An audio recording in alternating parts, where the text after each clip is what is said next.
We live? Yes. Okay. Welcome everybody, and many thanks for being here at this debate that we're gonna have tonight. Thank you, many thanks to the Râșnov Festival for bringing all of us here. Many, many thanks for my very dear friends from Global Focus who are organizing this particular panel. To the panelists, and again to you all for being here. My name is Sorin Cucerai. I'm a philosopher by training and a spin doctor by trade. The title of our panel is The Red Thin Line Between Nationalism and Patriotism, which is admittedly a very broad topic. We will definitely not be able to cover all of its aspects. As an introductory, we may see a rise of nationalism in recent years. We have American isolationism, which can be interpreted as a form of nationalism. We had Brexit, which can also be represented as a form of English, not British, but English nationalism. A little bit northern, we have in Scotland the Scottish National Party, which is obviously a nationalist party who's dominating the political landscape in Scotland. Closer to us, we have nation-building processes in Western Balkans, in Ukraine, in the Baltic states, and so on. So on the one hand, nationalism is an important phenomenon nowadays, and like I said, it is apparently on the rise. On the other hand, we are more and more digital persons. We live more and more in a digital world, which conquers more and more spaces.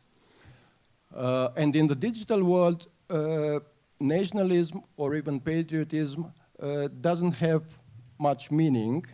In the digital world, we live in bubbles, or as we call them, digital tribes, which are transnational and have very little to do with national borders.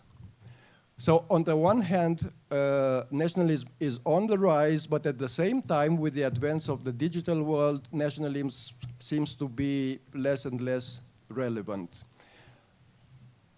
There's an interesting tension that we live in. With this in mind, please allow me to introduce the panelists today. First, I start with Ross Burley, who's joining us online. Ross is the co-founder of the Center for Information Resilience in the United Kingdom. Then on the right, we have Finn Dwyer. He's a professor at the University College of Dublin. That's a promotion, actually. I'm not a professor and I'm not at UCD, but I'm a historian. He's a historian, but for the sake of the argument, let's call him a professor. Okay. And then near me is Tom Southern, who's project director at Zinc Network, Open Information Partnership, also in the UK. We have Una Hajari. Haidari. Haidari. I'm terribly sorry for my pronunciation. Una Haidari, she's a journalist at the Politico in Tirana. And last but obviously not least, we have with us Alexander Breza. Breza? Thanks. Who's a journalist for Euronews in Sarajevo. More or less. Okay. Everything here is more or less. How this panel will function. At first, we'll have the opening statements of the panelists. Then I will ask the panelists to ask their fellow panelists follow-up questions. And then I will give the floor to the audience to ask their own questions. People being here with us have priority. If we have time, we will also take online questions, but offline questions will have priority. This being said, I give the floor to Ross, who's the only one on us who's not physically present, to give his opening statement. Thank you very much. And I'm really sorry I can't be there in person. I feel like I've got a kind of Eurovision vibe going on here, like hello Romania. I wish I was there, but that's a la vie. So I knew what I sort of had in mind what I was going to start off by saying today. But then in your introduction, I find myself slightly railing against one of the statements that you said, which I'd like to deal with just very quickly, which is, is nationalism less relevant in the digital age and with the growth of digital tools and digital channels?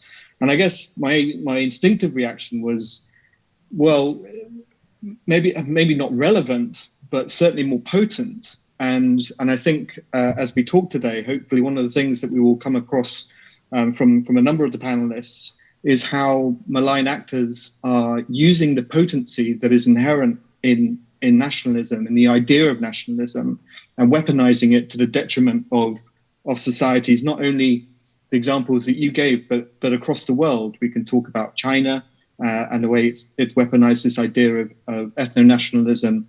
And there are countless other examples, including in South America and as well as Europe. But I will start off by just saying that, if we talk about nationalism versus patriotism, I mean, as ever with these things, surely the most important thing to consider is intent and context. So malign actors, as I say, will weaponize patriotism and nationalism for their own ends.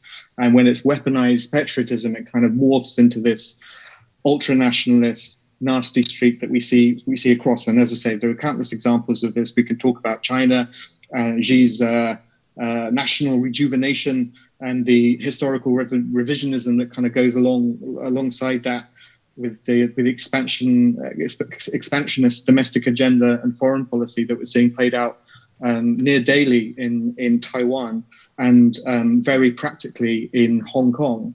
They use, as I say, this weaponization of nationalism is used to create imagined enemies of the state in order to achieve narrow domestic aims, but also to achieve a broader foreign policy agenda, often to the detriment of the very people who they're appealing to when it comes to nationalism. I mean, closer to home in the UK, I could give the example of someone like Tommy Robinson. So Tommy Robinson will be familiar to some of you. He's a far-right, activist based in the UK, although he does hang out quite a lot in the Costa del Sol, hiding from authorities some of the time. But, he creates this mentality online on his Telegram channel, which has over 150,000 subscribers and is very, very active.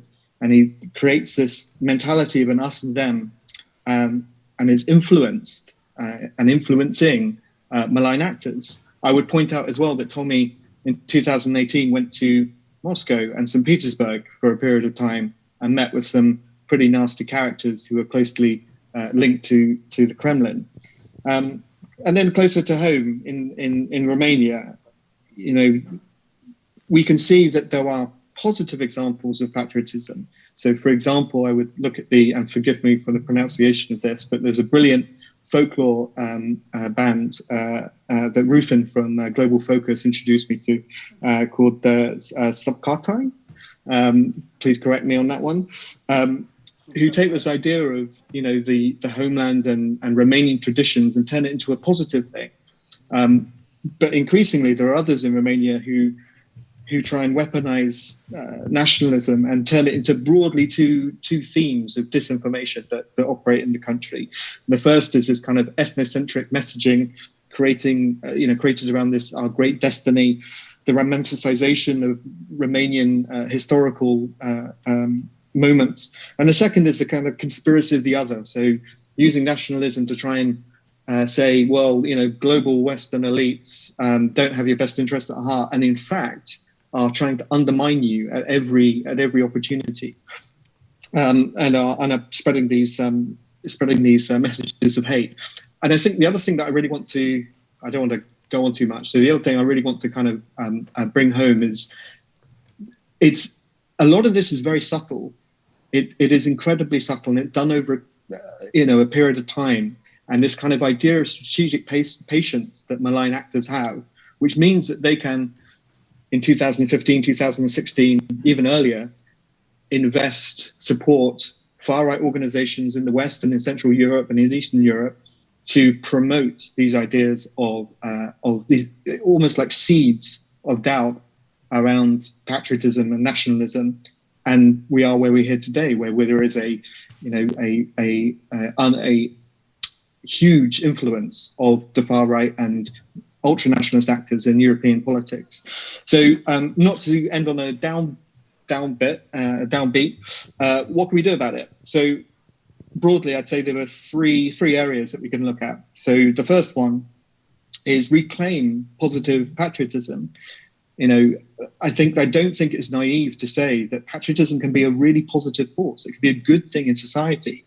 You only have to remember, I remember sitting in a bar in Tel Aviv in 2012, watching the British Olympic opening ceremony and feeling enormous pride, like me as a big old lefty. The NHS and the nurses or this kind of the story of England and our literature and our folklore and all of that brought to life, brought to the stage. And that's something that can be a very powerful tool when framed in the right way, when framed in a positive light. So these so-called liberal themes, they don't need to be seen as a negative. They can be seen as a positive. Second, I think there has to be much more severe consequences for hostile state actors and others who are using and weaponizing nationalism for their own agendas. I think it has not been helpful that certain European states have continued to treat Russia in particular as a responsible member of the international community, despite its overt and covert weaponization of nationalism, and also very irresponsible foreign policy, which continues to have consequences. So we have to have a united front and make sure that there are worse consequences. And third, I think inevitably there has to be greater responsibilities on social media companies. There are ways and means of verification, which I know can be a controversial topic, especially as we do in my organization. We work with human rights NGOs across the world who abhor the idea of a verification system because it prevents people from safely uploading, data and content that helps stop human rights abuses. But there are ways of safely doing it through hashing and that sort of thing. And some awesome organizations who are trying to push that. And I think there has to be some financial penalties for permitting disinformation on social media channels. And that includes spreading blatantly false ultra-nationalist disinformation. And of course, any financial penalties, I think, should be used to support an independent press and media that I'm sure my journalist colleagues will appreciate. Because at the end of the day, we're not going to solve it just by this. I think it's all of us having to work together. So that's my opening. Over to you. Okay, thank you very much, Ross. Now I'll give the floor to Tom.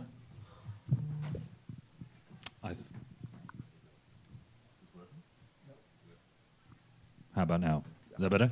Sorry, I thought I was later. Thank you very much. I'm going to jump on a number of themes that Ross just jumped on there, and I'll jump on yours as well, if that's okay. So I'm Tom Southern. I'm the director of the Open Information Partnership, working out of the UK. And thanks to Global Focus for putting this together on what is sort of a timely but also timeless theme. We've been trying to deal with it for a very long time. I'm going to focus on an element of this that is perhaps niche given how expansive it is, but it plays to sort of my professional history, and it's going to be around information operations, it's going to be around hostile state actors, it's going to be around that kind of thing.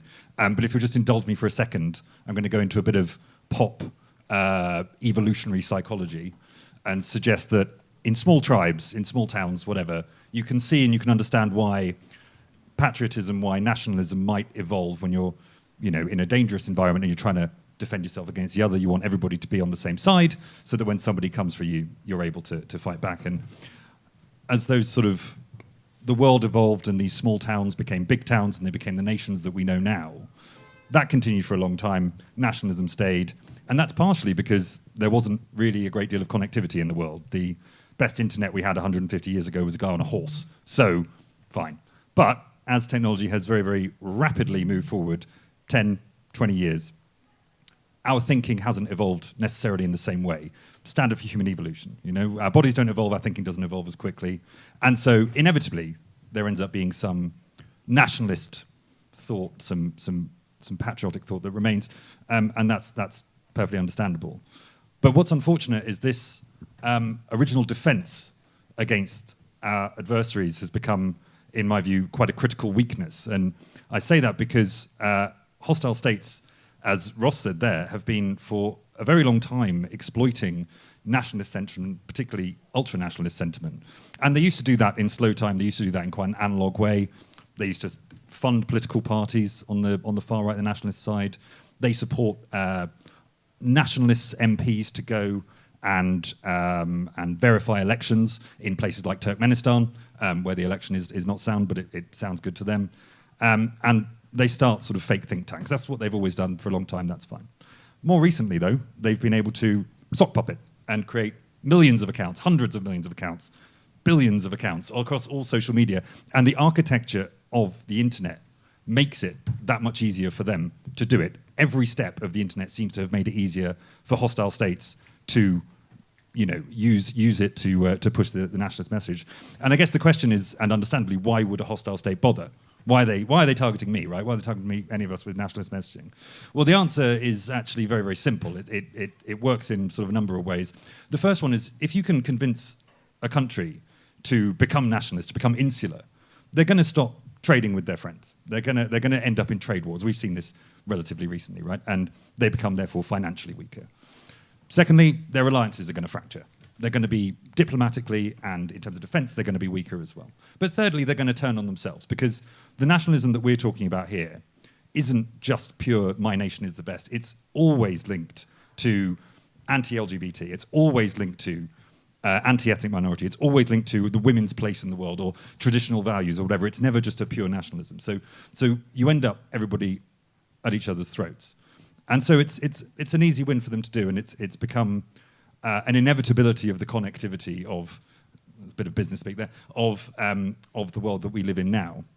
And the real frustration, I think, anybody working in this field would say that everybody that works in the sort of counter-disinformation, counter-info ops, securitized field know that hostile states are doing this. It is pervasive and it is endemic, and it's a pandemic across the internet. We know this, but understandably lots of people in the real world don't, because it doesn't seem relevant to them. It seems too big. It seems weird that there's, as I was saying, why would they target me or my mum or my aunt or whatever? But the fact is that they are.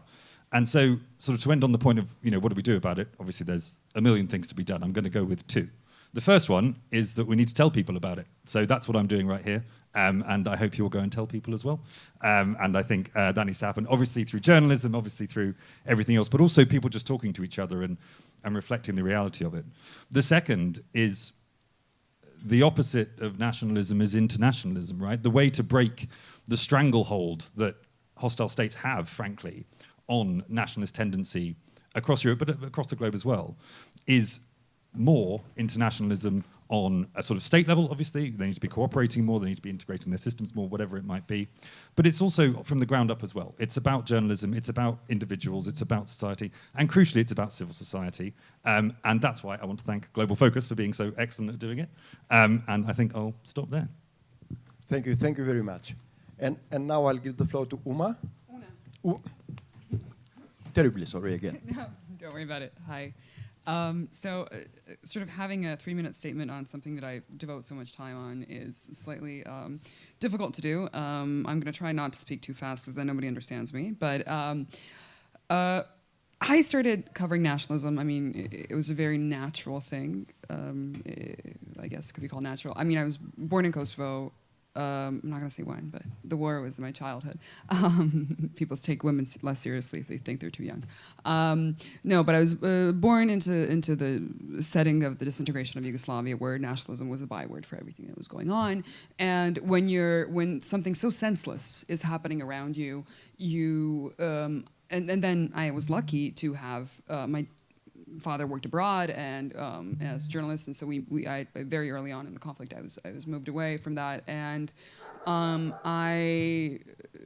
it made no sense to me. It was so senseless that this slaughter and this hatred was coming out of something that frankly wasn't giving people anything. Like, I guess in my sort of child or young person logic, I was like, people don't actually get anything from nationalism. Like, you can't go use it and go buy toys, or you can't use it to go and have a better career. I mean, yes, as a vehicle, but nationalism in and of itself, it's not like an exercise. It's not like something that and again, in that infantile sort of logic for me was something that has propelled me through the rest of my life.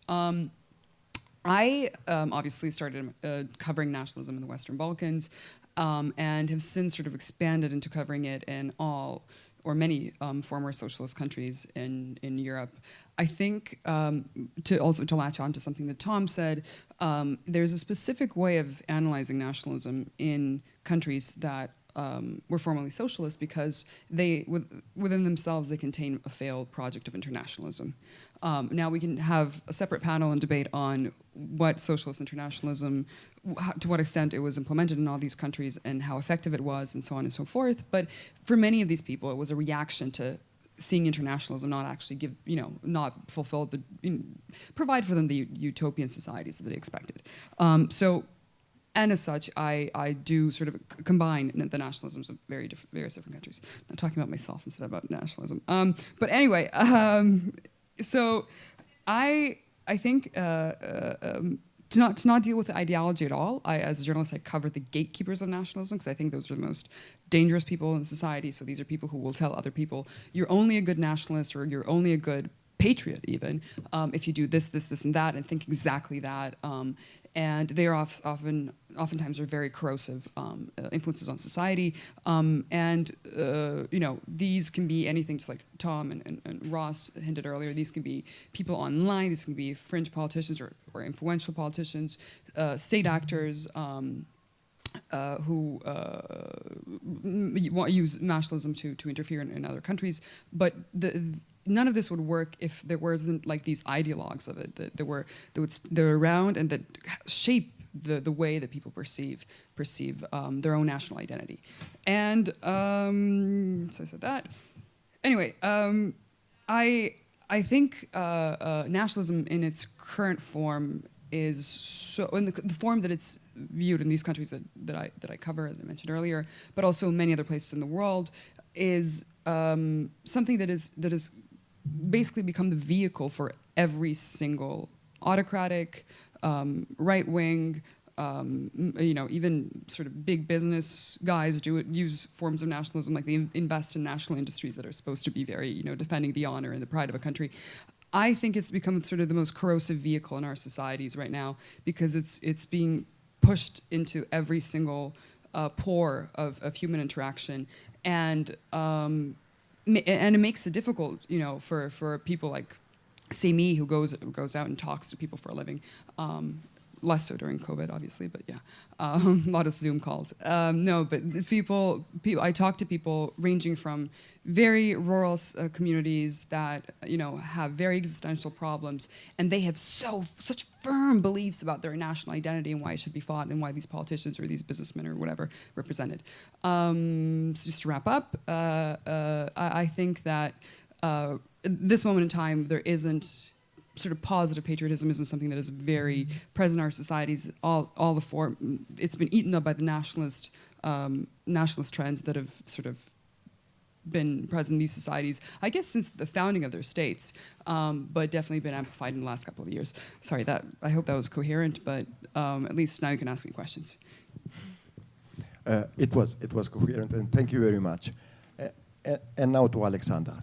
Yeah, I saw you looking at me. So you heard already, my name is Alexander Brezar. I'm originally from Sarajevo, Bosnia, but I actually cover all of the countries in the region, the Western Balkans, Southeast Europe, and even broader into the define Balkans, define the East. I'm probably there.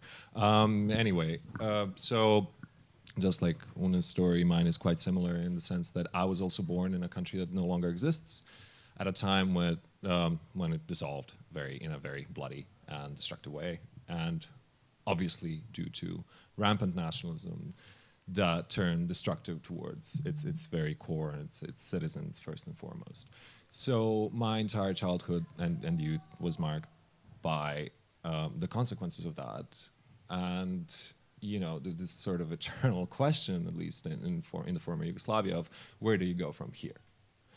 Being from a country that's still in a state of limbo, and that's been in the state of limbo because the war that it had no clear winners, so everybody had to get a piece of the cake without anyone, being fully responsible for what took place ever.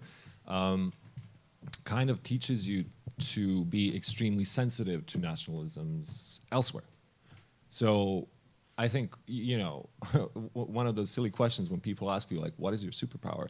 I can tell you if a nationalist within three sentences, and that's that. Sadly so. But what I'm aiming at is, I think all of us, especially of a particular generation, and not just in the region, are now, having to deal with our own nationalisms in our own countries. And sometimes it goes from not being able to necessarily recognize what's going on in front of our very eyes to being fully aware, but still being unable to do much. And a lot is attached to this, from populism to like you said, in Ross earlier, propaganda, disinformation. We have malign actors who are more than willing to participate in keeping certain countries a mess or messing up other places, et cetera, et cetera. And in the midst of that, we're trying to find answers to questions like, okay, so how do we stop nationalism? And some of you have already offered some kind of a solution. I don't have one. Because all of the solutions that you have offered, and I'm sorry to say this, and I'm really not trying to be confrontational, have very serious holes in them. And I know this comes from a place of us still not being there and still not knowing exactly like what the actual formula is. And I think obviously the formula can be specific. All of the formulas can be specific for specific societies, but there's also some sort of a solution that we still have not reached. So I'm more than happy to discuss that for the rest of the panel, and I'll just pass on the mic, or you have your own. All right. Thank you very much. And now to wrap up this first leg of the panel, we give the historian view to the whole thing. Tim? Hello. So I'm going to talk a little bit, maybe a different perspective on this, because you might be somewhat surprised as to what an Irish historian is doing up here.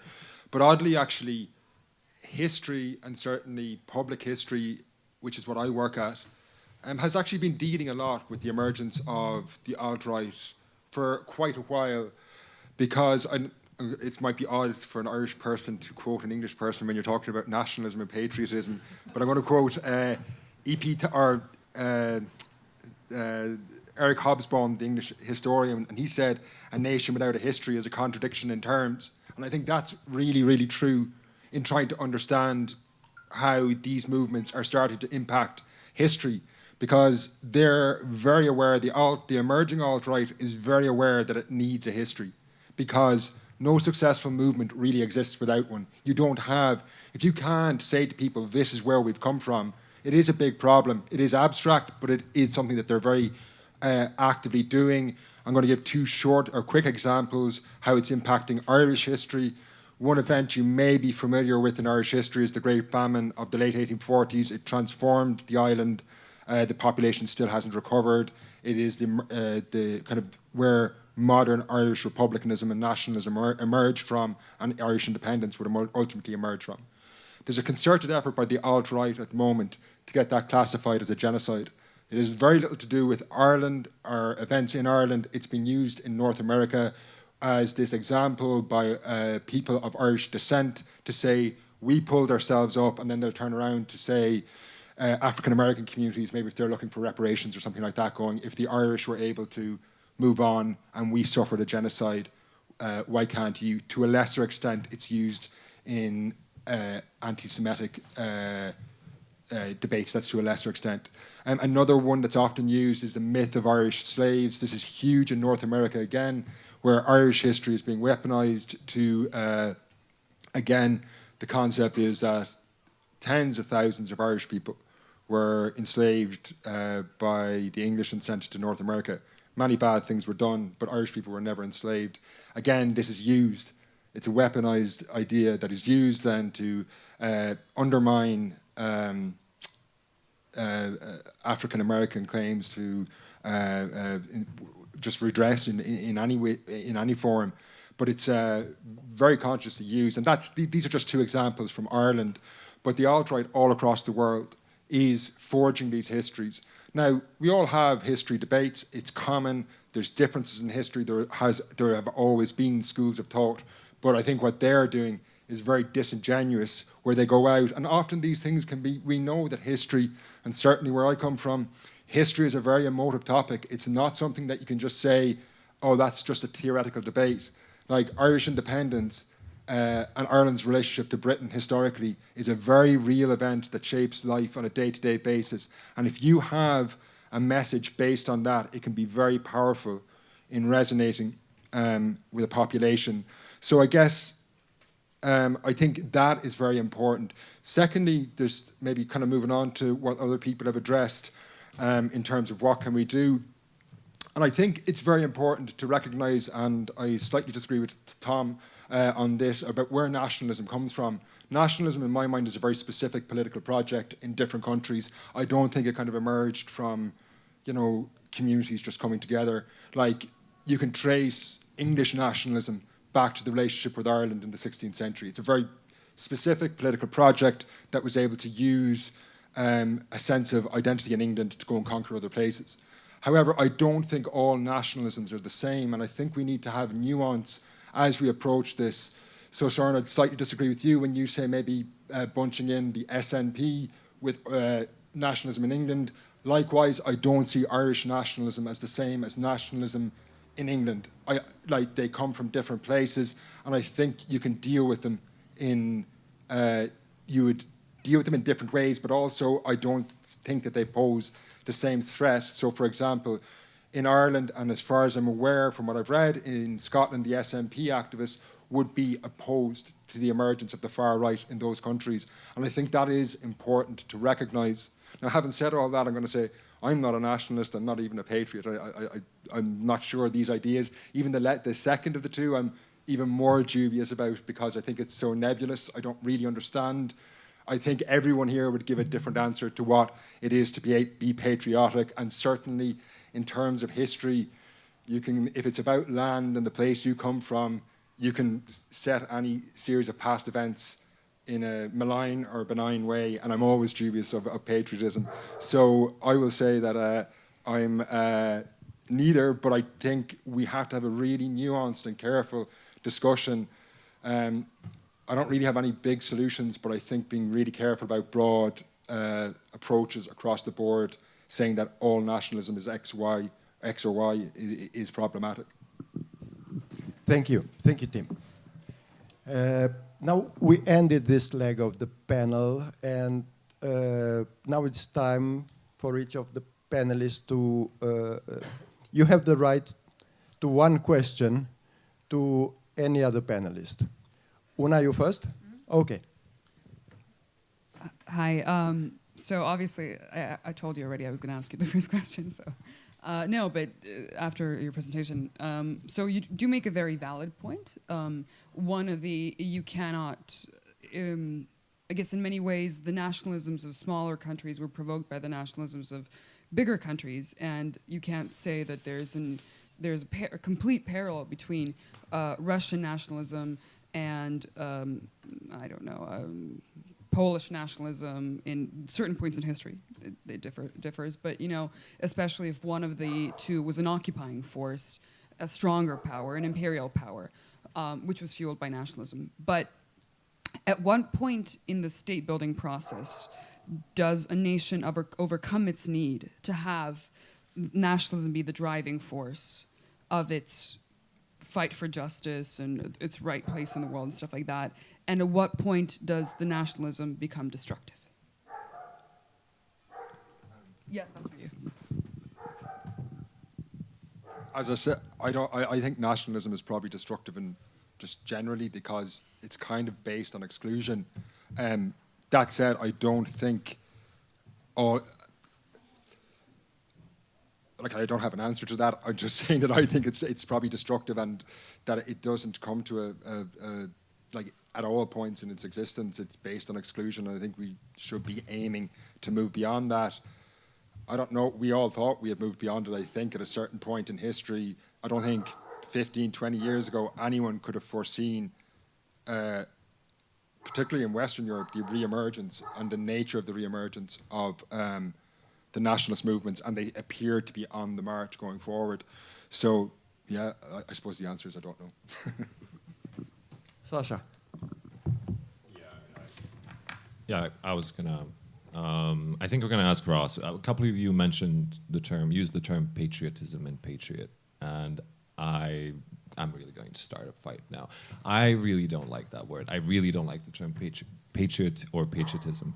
I understand that people feel very strongly about this, and that most people actually are very benevolent when they use that term. I'm a patriot, meaning I love my country, I love my society, I love whatever, the school I went to, and my friends from the kindergarten. It doesn't matter.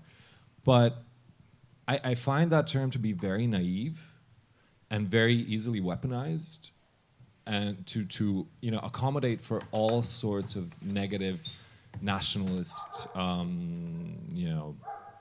qualities, quote unquote, that you can very nicely cover up by saying, oh no, I'm just a patriot. And we have plenty of examples for this, and I'm not going to mention any of them because I'm aware that you know what I'm talking about. So I'm just going to ask Ross. Sorry for the long introduction. You said something about reclaiming positive patriotism. Can you fight me? I mean, on what I've just said. Thanks, Sasha. Okay, gauntlet laid down, no pressure. Well, look, I think we need a word to describe.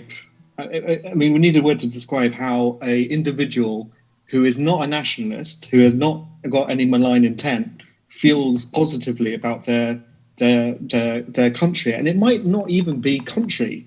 It might be someone from a small town in as I am in the UK, who gets a little bit wistful when I go back into the UK and I go for a walk with my dog and look around and go, God, this is nice. It's a bit rainy, but it's nice. I think the definition that you're talking about, the patriot and that sort of thing, is a concept that has been weaponized by nationalists. I don't think there is inherently anything wrong in patriotism as a concept. I think probably, and the historian on the panel is probably going to say, well, it was born from as it was, the idea of patriotism was born from a negative standpoint. But ideas can adapt and can change through definitions. And I just think that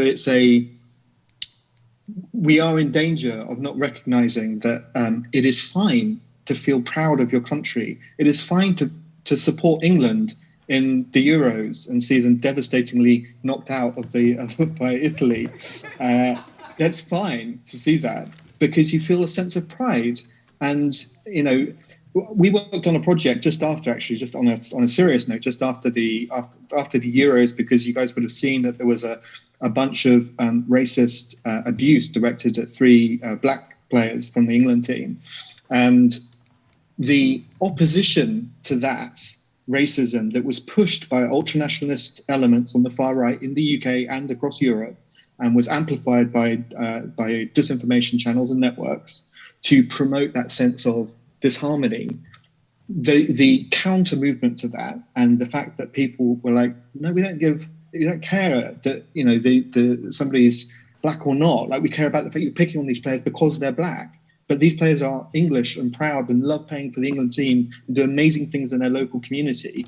And that's a positive force. That's a positive patriotic force that I think if we don't harness that and nurture it and look after it, the bad guys are going to take all the negative elements and push that agenda. I see. Ross, do you want to put? Do you have a question for any of your panelist colleagues? Well, I was going to ask Tom something, but given that Sasha has laid down the gauntlet, right back at you.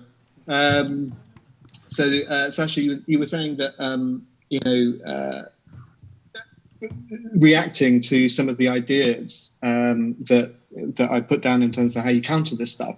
And of course, they're not perfect and nobody's come up with perfect ideas. And, we need to work harder to come up with solutions that are practical and workable. But time and time again in this debate, not only about patriotism and nationalism, but also about how we combat it and specifically how we combat definition, it always comes back to, well, what do we do about it?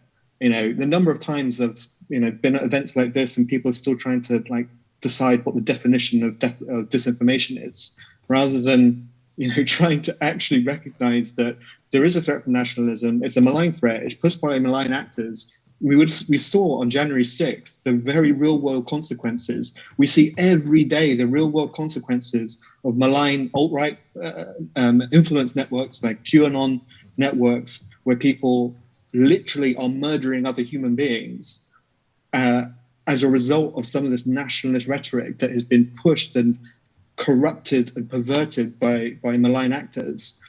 We have to very, very quickly come up with solutions that urgently address it. So I guess my question to you, and apologies for the slightly long rant, is what are you going to do about it? Well, I had a rant of my own before my question, so it's perfectly fine. And I also knew I was probably going to attract some heat from you, given how the way I phrased my question. Well, I'm doing something about it. I'm a journalist, and what I'm doing about what we're talking about is I'm trying to amplify the voices that are usually not heard. I'm trying to address these issues and call them for what they are. Not dilly-dally around the subject, and just if there is someone who is far-right populist, we're not going to call them a what have you, an exciting new politician from country X. We're going to call them, a far-right Hungary. Well, that guy's not new. I mean, he's been around the block. Which is weird because he's been around for 20 years or so. So anyway, the point being, first of all, we need to call people out on this more than we actually do, and we need to drop some of our politeness out and just be frank and honest and straightforward and say, okay, this is what we're facing. This is who these people are. I'm not saying that we should start playing dirty. I'm just saying that we should be more honest as a society as well, and that's my second point. What else can we do about it? We can be honest about if we want to be a patriot. Let's use that word again. If we want to be somebody who loves his society, his country, his whatever continent, we need to start looking at our own policies and at our own faults. And the more you are going to be the best citizen you can be by pointing out everything that is wrong in the society, instead of being, oh, everything is wonderful and fantastic and go Bosnia or go England or take your pick. Tom, your question. Thank you. I'm going to retake the gauntlet and throw it back down again. So this is for both of you, actually, and it's to jump off the discussion that was just had there. It's going to sound combative, but it's really not. So, I mean, I work with a lot of journalists trying to support them, actually trying to, amplify their voice. But, with respect to any journalist that's working in this field, they're not reaching the vulnerable audiences. Usually, they're not reading Politico, Euronews, BBC necessarily. They're reading what they're reading, which is often social media or its local paper or whatever. So I guess my question, if I'm going to phrase it in a positive way, is what do journalists need to be able to reach those? And no, the negative is why aren't you? But I know why you aren't, so that's fine. What do journalists need? Longer, more time to write stories? I don't know. Less deadlines, less. And with regard to this problem, I think that the biggest, and I was actually going to ask you this as a question, so I'm going to rephrase it as sort of a statement on my end, and then sort of offer my biggest challenge that I come across with people who resist, who are critical of my work, and I mean critical, not critical in a constructive way, but who think that I'm, unfairly criticizing someone for being a nationalist or something like that, is that the threshold for facts or for sort of basic things that everyone in society agrees on does not exist. Like I spend a lot of time in countries, traveling and reporting in countries where I have to have conversations with people that are on the level of like, Hitler was a bad person.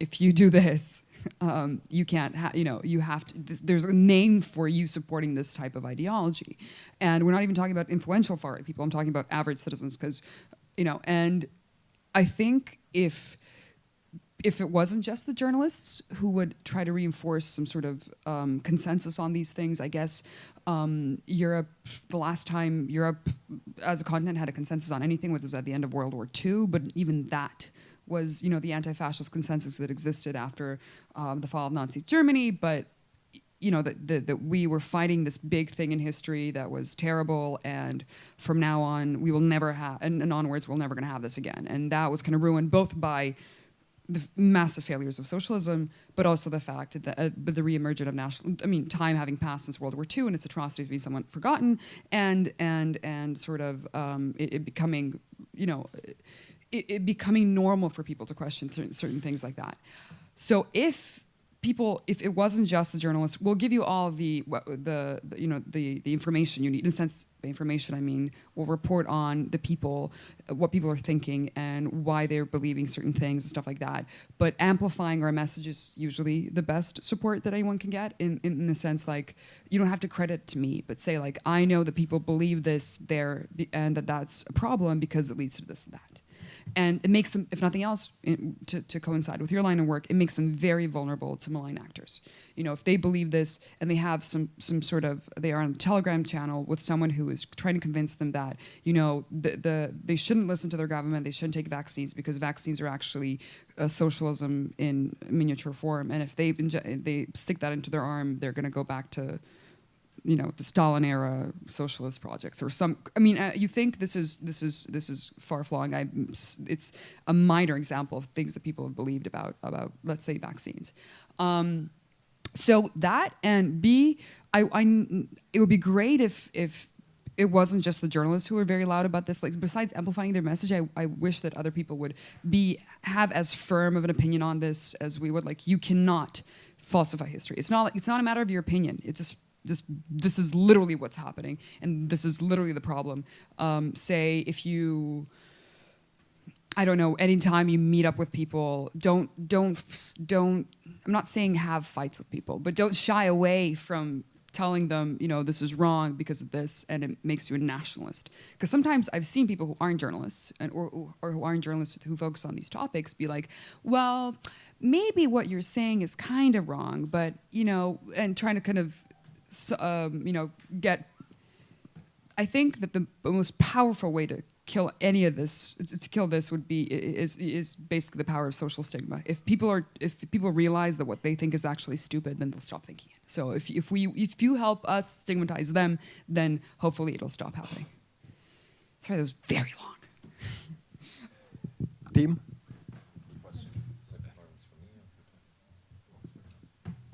It was for me, actually. Okay. Sorry. Because you said journalists, and I'm guessing. Yeah. I'm still a journalist, I think. Well, what do journalists need? I think it's like a collective therapy session. Like, what do you need? It's like, hi, my name is I'm a journalist. Hi, my name is Una, and I'm a journalist. And it's really hard. Help. We need more structural support. That's for sure. I think there's a lot of pressure visible or invisible that's being put on, especially independent journalists, independent voices in journalism. I mean, I can get into the details on, and you have this in pretty much every society today, you know, the privately owned outlets that are also part of the propaganda machine. I'm not talking about those. I'm talking about the outlets or you know, media outlets that are either state owned, for instance, or public in a sense, or even private, that are trying to do their best when it comes to like objective professional reporting, etc. And I still see that a lot of the journalism coming out of those outlets suffers from sort of lack of, you know, systemic support. So be it like you said, more time to write an article, or go more in depth, or there also seems to be a lack of interest for a more in-depth approach to certain topics. So like, you know, just give me 600 words on something, and you're like, this is gonna take 3,000. And you have to publish it because otherwise it makes no sense to your average reader. So I think journalism also suffers from that. On the other hand, and I think this is also important, and something that Ross again mentioned, sorry Ross for I keep calling you out, about the greater responsibility on social media, on the part of social media companies. And you know, he talked about verification of accounts. He talked about, you know, the way you report people who are. I don't know a single journalist in the region who's worth his or her salt who wasn't a target of some kind of an online mob attack. That can be, and then those can get very brutal very quickly, and they're very difficult to put a stop to. And what they do is they really put a lot of psychological and other pressure on you as a human being, because people also forget that journalists, yeah, we are human beings too. And we are affected by many, many things, you know. So if you're already suffering from things like, you know, job insecurities, et cetera, I'll try to be as short as possible on this. I'm sorry.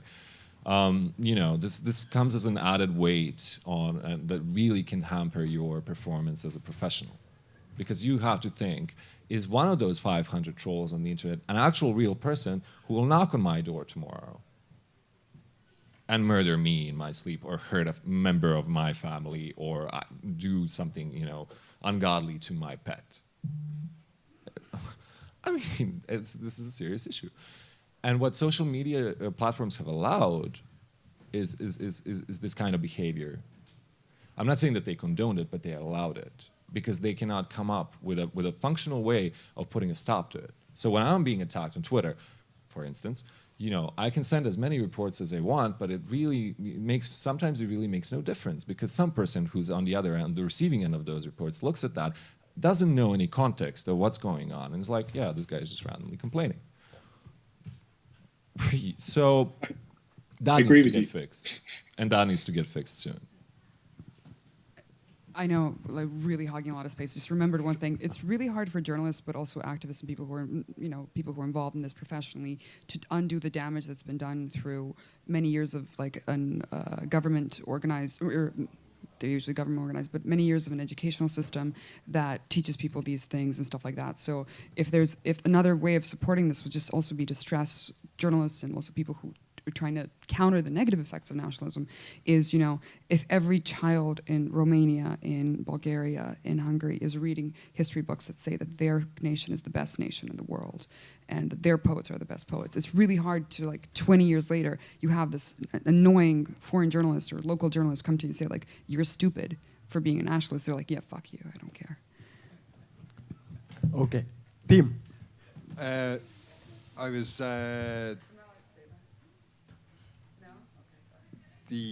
Sorry, I was just going to come back to a point, I think it was raised around, on patriotism. And it just struck me when the example was given, actually, of the opening of the Olympics in London, where there was big examples of the NHS and the great achievements of Britain. And, like, you know, we all know the NHS is one of the great post-war achievements. But the problem, I guess, what I was saying earlier, the issue I have with patriotism is a lot of people around the world were looking at that going, yeah, but there's another part of Britain that's not on stage there, that's not on stage there. That is actually a very important part of the story. And it ties into something that we were talking about, what can we do? And I do think that education, when I say education, I'm not saying, there's not a positive idea of education out there, because we all think, if people become more educated, but it's like, what are you going to actually tell them? And education is part of this, because people are getting you touched on it, that the idea that you get fed a certain line in the country you grow up in to tell you it's the greatest line, and we all tend to focus on certain points. So, sorry, I keep going back to England, but like, I'm going to do that, haven't I?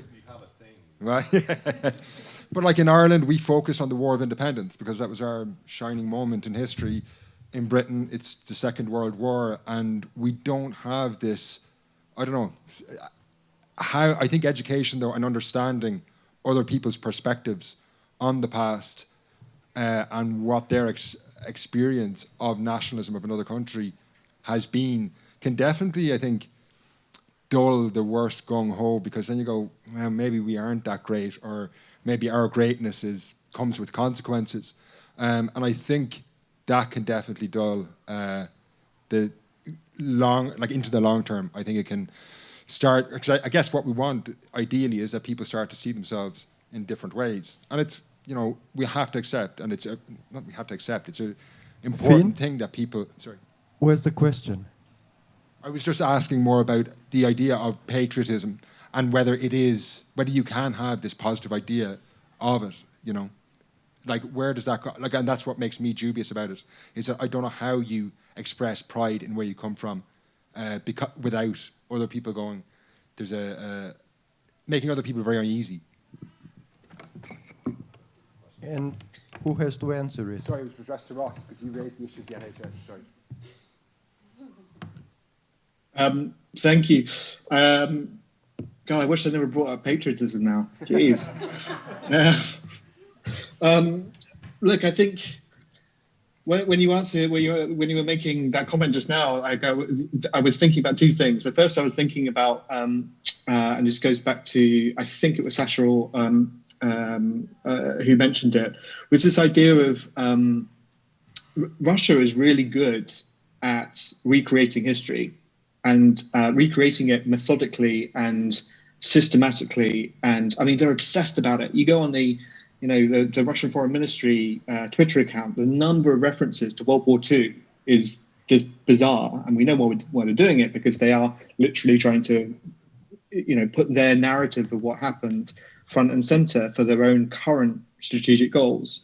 Just to go back to the sort of sense of the UK's history or Britain's history, yeah, of course, it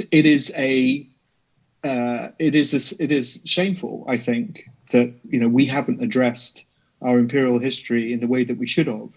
Now, it doesn't mean long debates into the night and the soul about what happened, but actually saying, well, the best way of addressing this is to recognize that it did happen, understand why those things happened, what was the proper historical context around them, and educating the next generation so that hopefully that kind of stuff doesn't happen again. And I think that's incredibly important. But I don't think when we think about positive patriotism now, and I am talking more about sport and things that are good, like the NHS and those sorts of things, I think as long as we always have that contextual sense of, yes, the NHS was born in 1947 with Clement Attlee, and it was a great idea. But there were loads of teething problems that cost a fortune. There was a disaster with it in the noughties when Tony Blair introduced public-private funding and all of that kind of stuff. And it hasn't always been a brilliant thing, and we need to understand that context around it. But in general, it has been a really, really positive force. So, there we go. That's hopefully the last question I have to answer on patriotism. Thanks. But unfortunately, it won't be the last question you will have to answer. Hopefully not on patriotism. I want to use my privilege as a moderator, and only because I find this conversation extremely, extremely interesting. For me, at least. I hope the audience also will find it interesting. And because of this, I want to ask my own question, in particular to Tom and Ross. Because It's to you two only because you are the only ones who came up with an idea about how to do about it. What do we have to do? And to me, your proposals look very much defensive. It's like we are under an attack, and we start building our defenses. So the obvious question for me would be like, why not go on offensive? Why not put up a fight? If we have the tools and they use it, why don't we use it too? If they target people with their messages, why don't we target them too? If we're on an attack from the nationalist side, so to speak, broadly speaking, and if these people are convinced by these illiberal guys and now are part of their own army, it's because we never talk to them. They reached them first. We have to do the same thing. So why don't we go on the offensive? This is my question to both of you. Sure, but there is a massive risk in doing that, obviously, and I think governments are understandably wary of triggering a response from some other states that are much more volatile in their response than we are. I think there's this feeling that obviously in the liberal democratic world, the Euro-Atlantic world, because we're democracies and everything else, you want to be sort of better than them, so you don't want to go on the attack. But the real answer is probably resources. I don't think there is a resource that has the combined ability to do that if you want to go on the offensive, and I don't know that that's there yet, because we are still in defense mode. I think that's fair to say. But there is an offensive capability in this, in that you need to get ahead of what they're going to do next, right? The problem, really, actually, the reason that people are susceptible to nationalist narratives is because there aren't proactive, positive narratives pushed out by, or there are, but it's not reaching them in the right way. So civil society is a key player in this, obviously, very good at it. But governments tend to be more fractious in doing this. Partially, it's politics. But for example, you know, and I won't pick on any particular government, but sort of a government can be very, very proudly their country and very, very anti-NATO, for example. But actually, they're a key player in NATO, and if they're prouder of NATO, then their supporters might be prouder of NATO too. So you need to get ahead of that. But secondly, I would say, we do have predictive capabilities. We know it's really not difficult to guess which subjects hostile states are going to pick on next. We could have guessed COVID. We could have guessed anti-vax. I mean, anti-vax they've been supporting forever. If somebody had bothered, then we could have got ahead of that, and we could have braced, and people would still have believed some of it, but it would be a lot less. Fewer people would have died, frankly. So, I mean, if there were governments in town, I would like somebody to come up with that kind of predictive offensive capability, because honestly, their tactics aren't that nuanced. What they use is very obvious, and they are using their nationalist agents to spread this kind of thing. So, that would be mine. Ross? Yeah, I mean, Tom's spot on. It always kind of really frustrates me when I think about this. Just relax, Ross. But F-35, right? F-35, amazing fighter jet. It costs approximately £120 million when the UK government buys or procures an F-35. It's slightly cheaper for the US because it's made in the US. On average, I think the UK is, we're going to be buying, I think, up to 70 F-35s. Now, if you look at the last 20 years of operations, granted, they are used occasionally in Iraq and Syria at the moment to attack ground targets, but previously, we were relying on a really old fleet of Tornadoes, which were a lot more reliable and got the job done and that sort of thing. But you're talking about a handful of planes that will see limited conflict. We spend, in comparison, on possibly what is the greatest threat to our way of life, to truth itself. We probably spend about £30 million a year on counter disinformation, probably not even that. In total across all of government. That really astounds me, especially when you look at some of the activities of malign states like China, Russia, even Iran. You know, this stuff is cheap to do. It's really not expensive, and the bang for your buck that you get is a lot more insidious. It's a lot more long term, and it's a lot more dangerous. So to answer your question, do we need to go on the offensive? I don't think we will never do what the bad guys do. The bad guys use disinformation to spread lies and create fissures in society and that sort of thing. And we have to stand up for our values, which is the truth. And do you mean that we target particular audiences on the channels that they're actually going on, whether it's Telegram or TikTok or there's our kind of new kind of platforms, gaming platforms, Twitch, all that kind of stuff, actually with content that is true and it is verifiable and it is trusted, then yes, but we need to do it at scale and we need to do it quickly. And just very quickly, just want to come back to what Sasha was saying about the social media companies. I 100% agree with you. They have to take greater responsibility for what they're doing. You know, we support networks of journalists in Myanmar and Afghanistan, and they are obviously under real threat. So it's not helped that, you know, when they publish something that people don't like, they get completely piled on. So I think it is essential that social media companies take way more responsibility, and there has to be consequences for them publishing disinformation or allowing people to be targeted in such a way. Okay, so now my role as a moderator is almost over, and I give the floor to the audience for the questions. I see one, and the second one there, the first one here. For the time being, I'm ignoring the organizers. No. There. Okay, so my name is Mihai Pintelicek, was a speaker yesterday. The question I have goes to Alexander and Tom at the same time.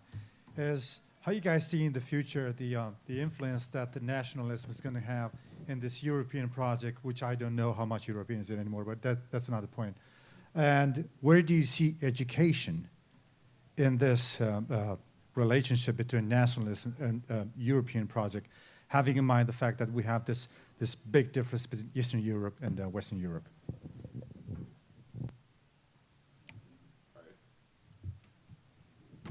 So when you're saying European project, you're thinking of the European Union, obviously. Because to me, the European project should be about the whole continent, but yeah. How is it going to affect the European Union? I think it's already affecting it very badly. We all know this. I mean, from Orban to Duda to Janez Janša in Slovenia, even, you know, what's his name in Croatia, et cetera, et cetera. There's Milanovic, and the other one, Plenković. So the list goes on. They're already there. And the same with, you know, Brexit and the people who participated actively in that. Sorry, you got stuck with the guy with the blonde hair. That's kind of funny and should have been a clown and not a prime minister. But the problem, I think, with the understanding of the problem with the European Union is that most people cannot go through all the different layers of administrative mumbo-jumbo to get to the gist of how the place works. And that's why I keep hearing people say, because I was a EU correspondent, let me just say this, I was a EU correspondent for a couple of years from Brussels, so you kind of really hit a nerve there with your question. What I keep hearing from people is, so why doesn't the EU punish Orban? Because it cannot do that. So it's simple as that. In order to be able to punish Orban and his government, it would have to go through so many different, and get so much support from all the other member states, et cetera, that it's simply, first, it's impossible in terms of time. You know, by the time that would roll around, you would have a completely different commission, and you'd have to start all over, or the completely new parliament that start all over, et cetera, et cetera. in terms of actual support, and that's exactly what Orban is doing. He's building up his band of cronies, you know, and now with his big interest in getting Serbia into the EU as soon as possible, you really see that that's what he wants. He wants to have like a band of brothers thing going on for him and to solidify his grasp once Merkel is out, et cetera, et cetera. I will not bore you with the specifics. We'll hopefully all live to see that happen right in front of our very eyes. What is that going to, how's that going to, like you were asking for some kind of a solution to this? Or? I was pointing to the education a little bit. Well, I think if you look at the education is obviously in terms of the European Union responsibility of each member state.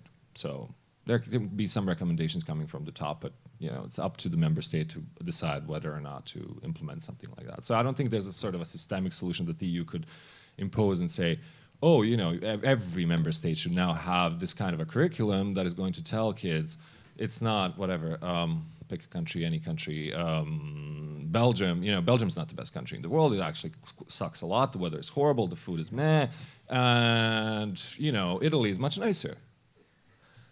Or, you know, we can do this for each. And then I picked on Belgium just very randomly because I used to live there and have trauma from it.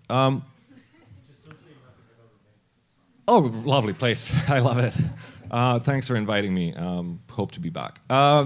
That's why I'm being super nice. No, but education, I think, is obviously, and several of us have already mentioned that education is obviously a key issue because, and it was you, I think, who said this.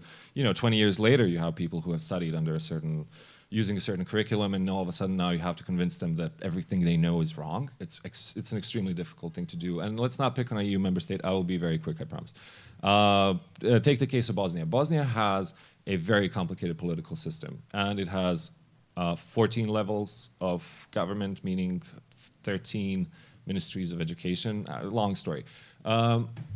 Each of those ministries of education is responsible for a little bit of the country, a little piece of the country, right? A certain number of people, let's say. Sometimes it's even less than 100,000 people. And they impose their own curriculums as they want. And the curriculums depend on who is the ethnic majority in that particular piece of land, right? So you have kids, and then you have situations where it's not as clear, you know, who the majority is. So you have kids who go to the same school. It's called two schools under one roof. Very bizarre. It's the same building. Where you will have kids from one ethnicity studying one history, and kids right next door studying a completely different version of history. You could say that. But no, it's actually terrible, horrible, and creates a lot of problems. So now you have people who have studied under that system, and they're the youth of the country. They're the 25 plus. They're the people who are supposed to vote for progressive forces. They're supposed to be progressive forces. Some of them should go into politics and just be the young people that we need, right? Doesn't happen. Why? Because the educational system was intentionally set up in a way to keep promoting that kind of ethnic nationalism that the country's been stuck in since, you know, late 80s, early 90s. And there's no way that you can change that. And now you have, so I guess your question, my answer to your question is, if you can tell me how to deal with that 25-year-old who's supposed to be the progressive force and he's not, maybe I can tell you what to do with the educational system to fix it. I'll be very quick to jump off that. I won't. The things that keep me up at night in the nationalist side in Europe aren't the big ones. I know what Le Pen's up to. That's fine.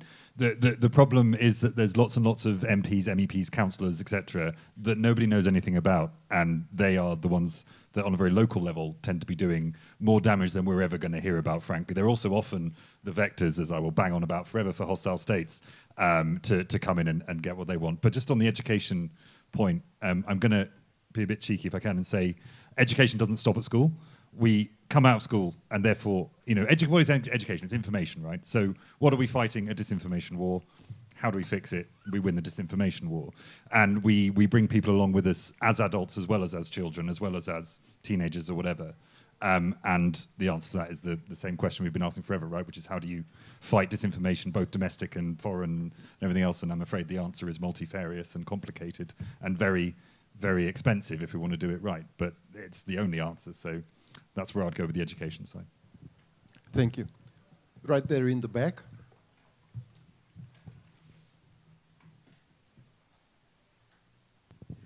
Hi, everybody. My name is Corina, Murafa. In my day-to-day life, I deal with planet and climate action. But, you know, the discussion was super interesting. So one thing that came to my mind recently is a statement that I read in the Romanian media of a famous Romanian politician who's now campaigning internally within his own party to keep his leadership position. And he said, and it was a very honest statement, you know, he said 70% of the Romanian electorate is rather nationalist, rather conservative, rather, you know, old school, so to say.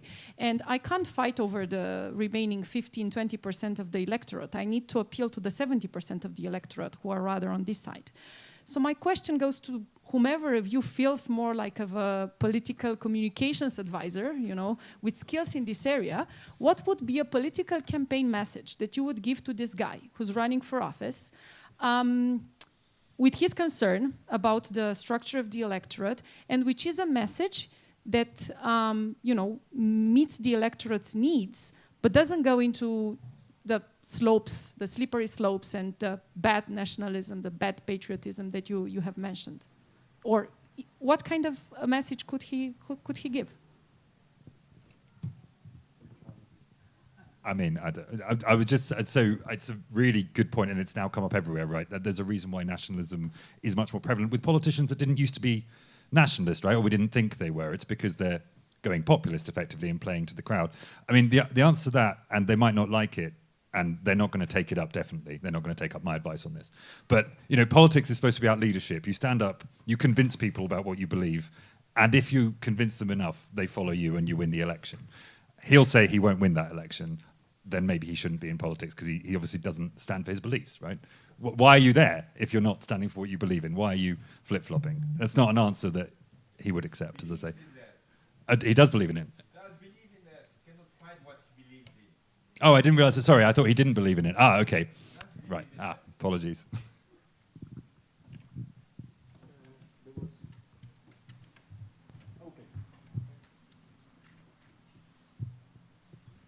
Now, I may speak for 20 minutes, but I will try to speak for half a minute. I'm sorry to disagree with all of you, because I come from a completely different background, probably not with all of you, the middle one not. If I look at medieval literature and medieval culture, I do see the roots of nationalism already present in the Middle Ages. Now, since I study culture in general, my idea is that nationalism is a cultural construct, and the error that we make is that we ask the wrong question. We are not supposed to ask sociological questions. We should ask cultural questions. Can you contradict me or not on that? Yes. Any one of you, doesn't matter. Hi, we're not, first of all of us made your point. All of us talked about how nationalism is not something that happened 20 years ago. It's starting with Tim, he said literally that every single nation has gone through this process forever in history, and that it's become worse. It's become weaponized in different ways in the last 20 years. Nationalism was created as a political project to give collective identity to groups that needed to be governed. I don't care. No, but I'm not saying it's my belief. This is like the Webster definition of nationalism. So if this is the way our collective societies are organized and something that they've had forever, it is not being. I can't hear you. Yeah, yes, you did. You said something underneath your mask. Never mind. The nationalism's problem is the fact that it's being weaponized by politicians who don't care about the collective identities, who are using the emotional aspect of a collective identity to make people do things, and mainly to trick them into doing things that are bad for them. And that's literally what we've been talking about. The cultural aspect and the other thing are not what we've been talking about at all, because these can be. Nationalism is also a forced homogenization of an identity. So not allowing what Tom talked about, like it's always it's a mask or a facade for anti-LGBT, anti-women's rights, and so on and so on and so forth. So yeah, basically we can all contradict what you just said. Is that your question? Okay. Okay. Next question is there. Thank you. I just wanted to ask about the effect of globalization on nationalism. Does it diminishes in the way that people are able to go in other countries, have connection that they did not previously have, so they're more open-minded? Or the opposite, does it make it even stronger because there's an opposition reaction to like, oh, we are losing our values because we import other values. There are foreigners coming in the country. And if they're both, why do some nations, as a result of globalization, became more open while others became more close?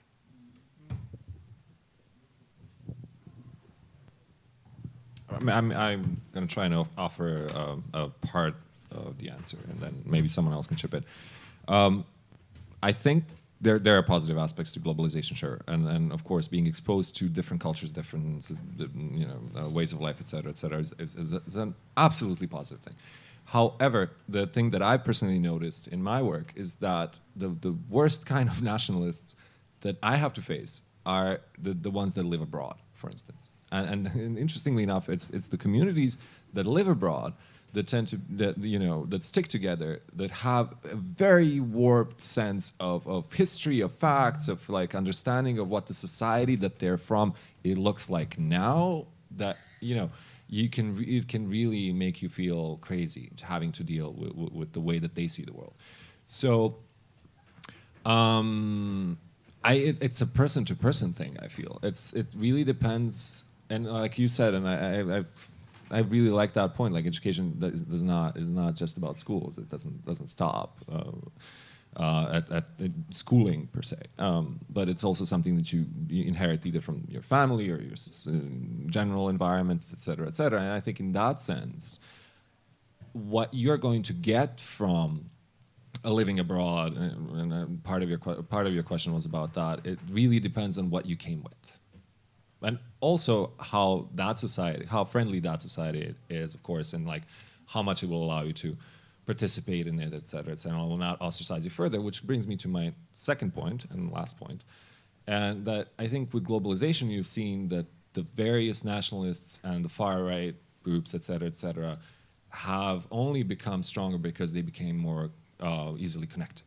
So now they can learn from each other. Like they can learn all the different crazy tactics, or like they will take aspects of how one group in one country explains something and just like copy paste it onto their understanding or whatever they're selling to the common folk, et cetera, et cetera. So there's an inherent danger to that, I think, and we've seen that with the case of like Brent Tarrant in particular. Sorry, people. I mean, the guy from New Zealand, the Christchurch killer. Shooter, who, and you can say you've worked on this story, so you can say more about this. But he had, on his weapons, he had, references to all sorts of national heroes from all over the world, meaning that he got from the internet. And that's what really scares me as a person when we talk about globalization, how it affects nationalism. Finn, you also want to answer this question? Just briefly? Yep. I think across everything we've discussed, also one of the things that's lacking is probably the material conditions that they can appeal to. There's a lot of people out there who have, the last 30 years, have not been good for them, or like their standards of living have declined. Like in Ireland, there's a huge housing problem. In Britain, I think the north of England in particular is an area that's really badly affected by the last 30 years. And I think it's not just about getting the correct messaging unless these issues that these people genuinely face in their daily lives are addressed. I don't think they're going to go. People will move towards someone who's saying something different, who's claiming they can solve their problems, regardless of the fact that they might have no ideas how to do it. They're saying they can. I think that is something that's not really, we haven't maybe discussed. Here.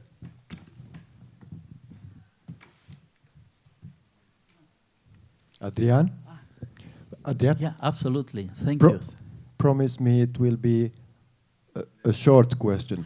A powerful but short question. Mainly I have a little commentary on that because sincerely, probably I expected more given the fact that we have two friends from United Kingdom and two friends from former Yugoslavia. As a professor at the University of Bucharest, once again I expected more, but once again my sincere congratulations for you, Sorin, as a moderator. First of all, that idea that patriotism is something similar to nationalism. Alexander, in my opinion, that's debatable to see the list. The idea that nationalism it's necessarily related with the right-wing politics. Once again, in my opinion, in my humble opinion, it's debatable. We had a lot of political leaders in Romania. You had a lot of political leaders in Serbia, left-wing leaders who were nationalists. So, once again, nationalism or left politics, they are not necessarily related. And I'll finish saying that, in my opinion, is nothing wrong being a patriot in Europe today. Does the main reason, should I say, ideological position to oppose nationalism? Only a patriot can really be in a position to oppose to a nationalist ideological stance. So I'll finish by saying that I was a little bit surprised, a little bit confused by your discussion, but that's the reason, once again, that's the main reason to be happy to be here. Thank you, Sorin. Thank you very much. Ross said almost exactly what you said right now. Yeah, when he said that we have to take the positive side of patriotism to fight against nationalism. It was said here already. One final question. Okay, Ioana. Okay. We can share the question. Finally, exactly. Do you want to do it together? It's like, I mean, seriously, what's the point of us organizing these things if not for us to talk? That's shocking to me. So the question is, it might seem like a continuation of what Adrian Ciorianu was saying, but I absolutely want to distance myself from him, so it's not going to be a continuation. But I still want to challenge you and say that if you leave aside the hardened nationalists, the others, the ones that hardened nationalists win over through their propaganda, will say that you all here are the entitled ones who can afford your post-material values and who can afford to say that you don't need patriotism or nationalism and that these are obsolete definitions. But they need them to get a sense of identity.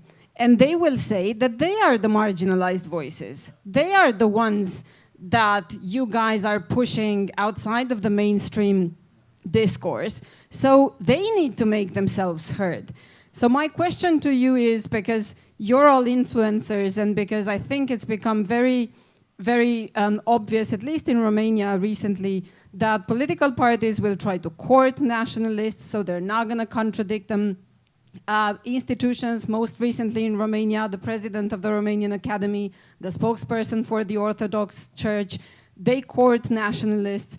So the only hope is with journalists, it's with experts, think tankers, professors, and so on and so forth. How do you talk to these non-hardened nationalists? How do you win them over from your position of disadvantage in some sort, because you are seen as the ones who are pushing them aside?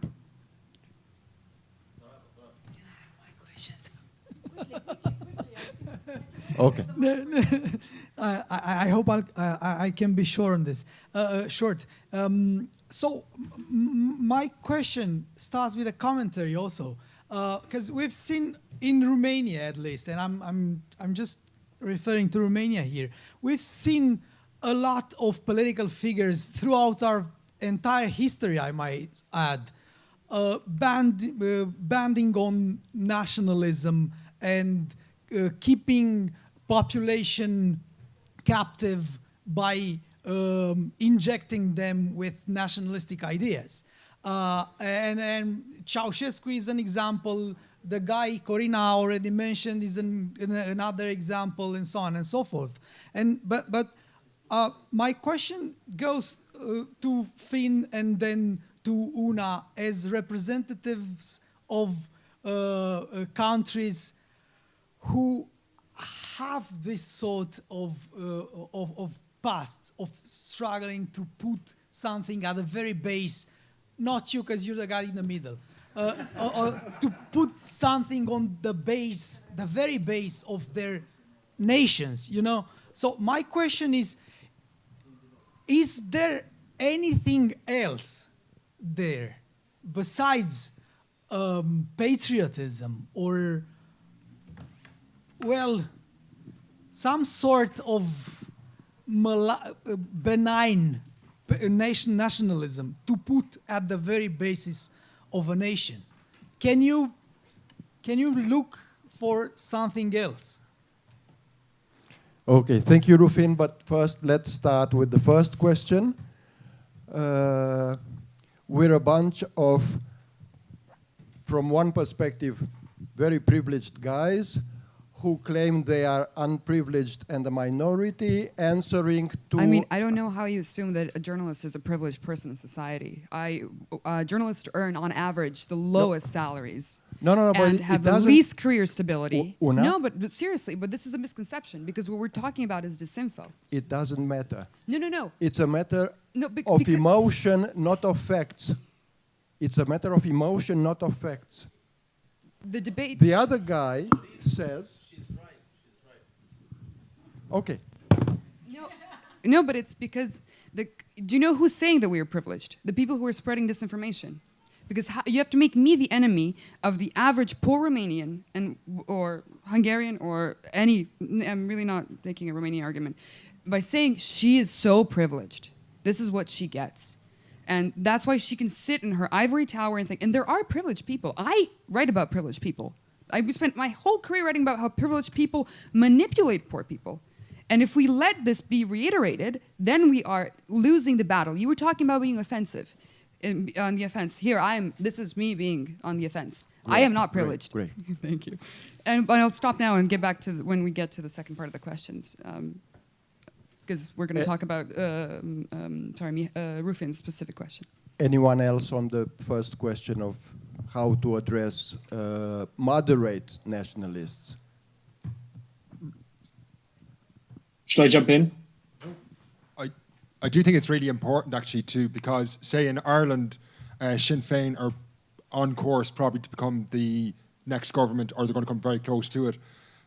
They are very much along the lines of nationalists that you're talking about. They're anti-racist. They're they don't fit into the model that was discussed earlier.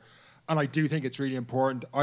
That's why I said at the start that I was saying that I think we need to be nuanced when we talk about nationalism, that you can't say that it's all far right, because I don't think those, say, people in Sinn Féin, they've got their position. They're not going to care one way or another.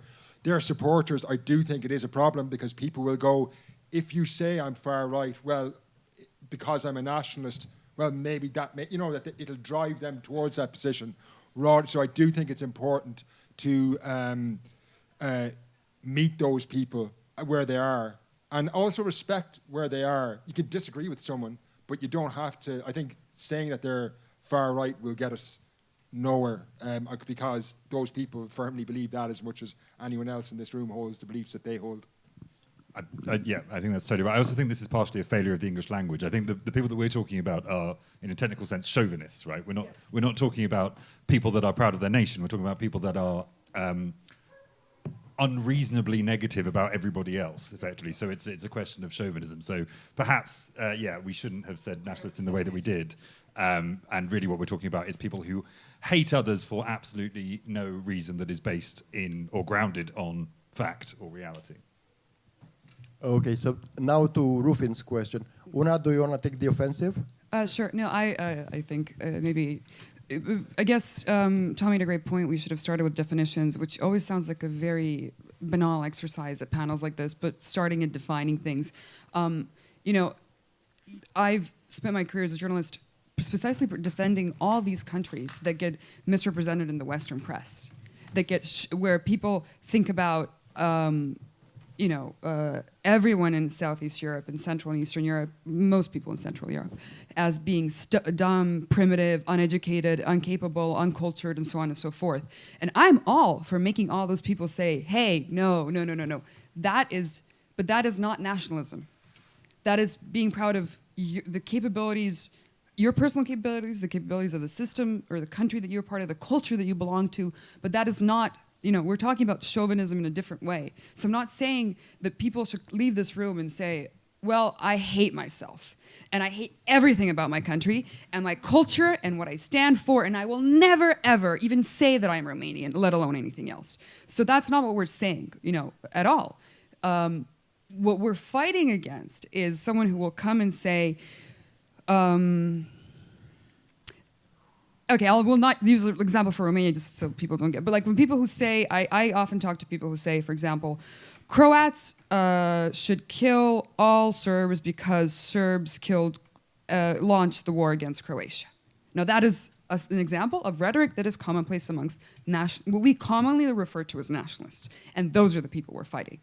We're not saying that Croats shouldn't be like, hey, we invented ties and we have great coast and amazing food and stuff like that. That's not, how, again, this is a conversation that could last for hours, and I don't know, like all of us have covered it from different angles, and I think Rufin's question specifically was about how to deal with it in societies.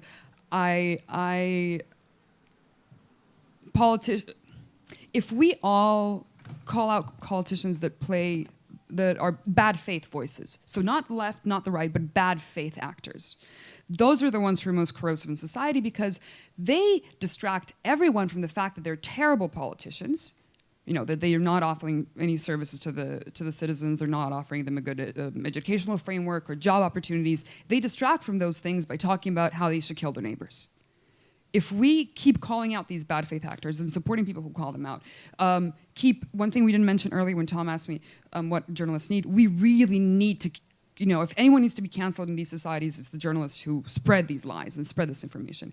So if we as societies agree that we're not going to support people who have divisive rhetoric, that is the only thing that has ever changed the way in which these post-conflict societies where a lot of ethnic tensions sort of collaborating together and getting people to meet more. There's a question about globalization. If they're like my favorite social experiment in the world, and I would do this to everyone, is to take people from even countries that might have less things in common, like Romania and Serbia, and take both of them to the UK. Boy, will they be really angry at the bad food and terrible weather and be like, we are brothers. We have to stick together. Like, I think that as we exist in our little isolated forms of some people who insist on be isolated from others, that's when this negative phenomenon is created.